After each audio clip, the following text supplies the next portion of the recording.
மகாராஷ்டிராவில் ஒருத்தன் வந்து பார்த்துட்டிங்கன்னா அந்த மலை விளிம்பில் வந்து நின்றுக்கிட்டு இருக்கான். கீழே குதிக்க போகிறேன்னு சொல்லிக்கிட்டு இருக்கான். சுற்றி அவ்வளோ மக்கள் நிற்கிறாங்க. சுற்றுலா பயணிகள் நின்று வீடியோ எடுத்துக்கிட்டு இருக்காங்க. ரொம்ப பரபரப்பான சூழ்நிலை நிலவிக்கிட்டு இருக்குது. அந்த பையன் குதிக்கிறான். அவன் மட்டும் கிடையாது, அவனோட சேர்த்து அப்பா அம்மா. எதனால் அந்த சம்பவம் நடந்தது தெரியுமா? ஐஃபோன்னாலன்னு சொன்னால் நீங்கள் நம்புவீங்களா? அப்படி மகாராஷ்டிராவில் என்ன நடந்தது அதுதான் உங்கள்கிட்ட சொல்ல போகிறேன். எல்லாருக்கும் வணக்கம், நான் தான் பாலாஜி பேசுகிறேன். இந்த சம்பவம் பல நாளைக்கு முன்னாடி நடந்த சம்பவம் கிடையாது. நேற்றைக்கு மதியானம் 1 மணிக்கு நடந்த சம்பவங்க. இதை கேட்டால் என்ன சொல்கிறதுனே தெரியல. இந்த சம்பவம் கரெக்டாக சத்ரபதி சம்பாஜி நகர் மாவட்டம் திஸ்கான் பகுதியில் வந்து நடந்திருக்குது. ஒரு குடும்பங்க, அப்பா அம்மா இருக்காங்க. அவங்களுக்கு குணால் அப்புன்னு சொல்லப்படுற 19 வயசு பையன் இருக்கான். இந்த பையன் வந்து பார்த்துட்டிங்கன்னா காலேஜ் படிச்சுக்கிட்டு இருக்கான். வாழ்க்கையெல்லாம் சூப்பராக போயிட்டுருக்கு.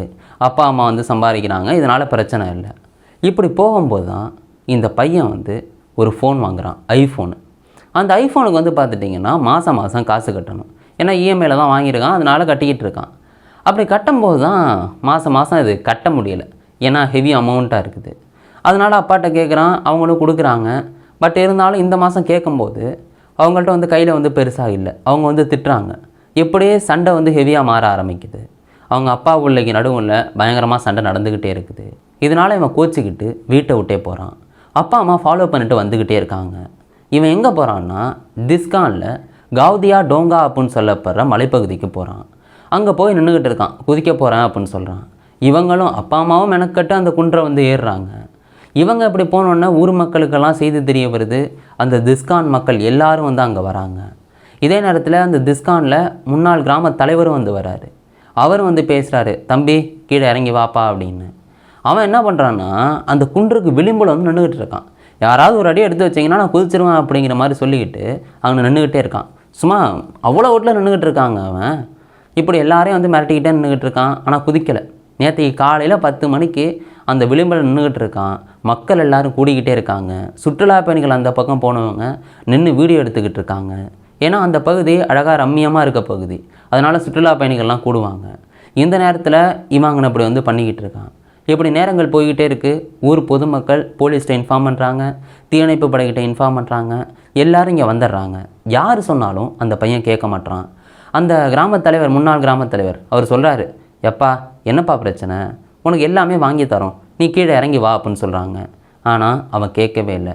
இது எல்லாத்துக்கும் ஒரே வழி மரணம்தான், அதுதான் பண்ண போகிறேன் அப்படின்னு அவன் வந்து சொல்லியிருந்திருக்கான். இதை கேட்ட கிராமத் தலைவர், உனக்கு வந்து ஃபோன் தானே வேணும், ஐஃபோன் 15 ப்ரோ வந்து வாங்கித்தரேன் அப்படின்னு வந்து சொல்கிறாப்புல. அதுக்கு அதெல்லாம் முடியாது, நான் இறக்க தான் போகிறேன், இதுதான் என்னோடய விதிங்கிற மாதிரி சொல்லிவிட்டு அவன் நின்றுக்கிட்டே இருக்கான். அவன் குதிக்கலை, ஆனால் அப்படி சொல்லிக்கிட்டு நின்றுக்கிட்டு இருக்கான். எல்லாரும் வந்து எதோ சொல்லி பார்க்குறாங்க. தம்பி விட்டுருப்பா, வேண்டாம்ப்பா அப்படின்னு சொல்கிறாங்க. அவன் கேட்கவே இல்லை. இந்த நேரத்தில் தான் அந்த முன்னாள் கிராமத் தலைவர் சொல்கிறாரு, எப்பா உன் அம்மா மூஞ்சப்பாரு, உங்கள் அம்மாவுக்கு அவனால் நீ வாழணும், நீ குதிக்காத, நல்லா படிச்சிருக்க, உனக்கு நல்ல எதிர்காலம் இருக்குது, ஏன் இப்படி பண்ணுற, நீ வந்து கீழே இறங்கி வா அப்படின்னு அவர் சொல்கிறாரு. ஆனால் அதான் அவன் கேட்கவே இல்லை. அது மட்டும் இல்லாமல் வந்து பார்த்துட்டிங்கன்னா அந்த அம்மா அந்த அங்கே மேடு பகுதி மாதிரி இருக்குது, அங்கே உட்காந்துக்கிட்டு அழுகிறாங்க, தம்பி இறங்கி வாடா அப்படின்னு. அந்த அப்பாவும் வந்து பார்த்துட்டிங்கன்னா வாடா கீழே இறங்கி வாடா அப்படின்னு சொல்கிறாங்க. அவன் எதையும் வந்து காது கொடுத்து கேட்கல. மரணம் மட்டும்தான் ஒரே வழி அப்படின்னு சொல்லிக்கிட்டு அவன் நின்றுக்கிட்டே இருக்கான். இப்படி நேரங்கள் போக போக தீயணைப்பு படை அந்த பள்ளத்தாக்குக்கு கீழே அங்கே வந்து ஒரு வலை வந்து அமைக்கிறாங்க. ஆனால் அவன் என்ன பண்ணுறான்னா கொஞ்சம் கொஞ்சமாக அந்த விளிம்பு பகுதியில் நடந்து போகிறான். அதனால் எக்ஸாக்டாக வலையை வந்து வைக்க முடியலை, பாதுகாப்பு வலையை. இதனால் ஒரு 3 மணி நேரம் ஆகிடுது. காலையில் 10 மணிக்கு அவங்க நிற்க ஆரம்பித்தவன் 1 மணி வரைக்கும் நிற்கிறான். அவன் குதிக்கவும் இல்லை, எல்லாரும் மக்களும் கலையவும் இல்லை. இந்த பக்கம் உள்ள ஒரு மலைப்பகுதியிலேருந்து வீடியோலாம் எடுத்துக்கிட்டு இருக்காங்க. எல்லாமே போய்கிட்டு இருக்கு. அவன் அப்படியே வேடிக்கை காமிச்சிக்கிட்டு நிற்கிறான். இப்படி போகும்போது தான் அந்த அப்பா வந்து நம்ம பிள்ளைய காப்பாற்றி ஆகணும் அப்படின்ட்டு பேக்கை மாட்டிக்கிட்டு முன்னாடி வந்து வராரு பிள்ளைய காப்பாற்றுறதுக்காக. அவன் வந்து வராதிங்கன்னு சொல்கிறான். அந்த நேரத்தில் புல்லை கிட்ட போயிட்டாரு. ஏதாவது பேசுவாருன்னு பார்த்தா அந்த அப்பா வந்து புல்லை கையை பிடிச்சி இழுக்கிறாரு, எங்கனையாவது குதிச்சிட போகிறானோ அப்படின்ட்டு. அப்படி இழுத்தோடனே ஆஹா நம்மளை வந்து இழுக்கிறாங்க அப்படின்ட்டு இவன் வந்து பதிலுக்கு இழுக்கிறான். இழுத்தோடனே 2 பேரும் தவறி அப்படியே அந்த பள்ளத்தாக்கில் விழுகிறாங்க. அப்படி விழுந்த அடுத்த செகண்டில் அந்த அம்மா அங்கே உட்காந்துக்கிட்டு இருந்தவங்க புள்ளையும் ஹஸ்பண்டும் கீழே விழுந்ததை பார்த்து வேறு எதுவுமே பண்ண முடியாதுன்னு அவங்களும் குதிக்கிறாங்க. 3 பேரும் சம்பவ இடத்துல இறந்து போகிறாங்க. அதுக்கப்புறம் மேலே இருக்கிறவங்க எல்லாரும் பதறி அடிச்சுக்கிட்டு கீழே வராங்க. போலீஸ் வந்து பார்க்குது. எல்லோரும் இறந்துட்டாங்கன்னு தெரிஞ்ச உடனே உடலை வந்து ஹாஸ்பிட்டலுக்கு அனுப்பி வைக்கிறாங்க போஸ்ட்மார்ட்டத்துக்கு. இந்த குடும்பத்தில் இருந்தது 3 பேர் தான், அவங்க எல்லோரும் இறந்துட்டாங்க. அதை தாண்டி உங்களுக்கு சொந்தக்காரங்க இருப்பாங்கள்ல, அவங்க சொல்கிறாங்க நாங்கள் உடலை எங்கள் சொந்த ஊருக்கு கொண்டு போகிறோம் அப்படின்னு.